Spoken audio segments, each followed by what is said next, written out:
এখন পহেলগাঁয়ের লিডার নদীর পাশেই আছি দাঁড়িয়ে।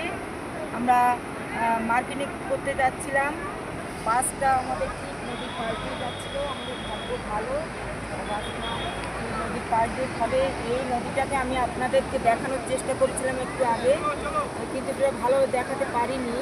কিন্তু এবার সত্যি এখানে যে নদীটা দেখাতে পারছি এটা আমার ভাগ্য করতে হবে।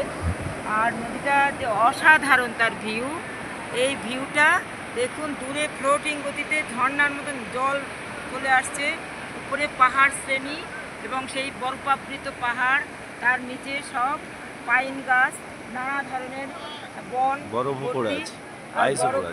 বরফাবৃত পাহাড়, চারিদিকটা অসাধারণ ভিউ।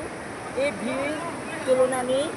বাই, এবার মার্কেটিংয়ে গিয়ে একটু কিছু দেখানোর চেষ্টা করবো আমাদের। বাই।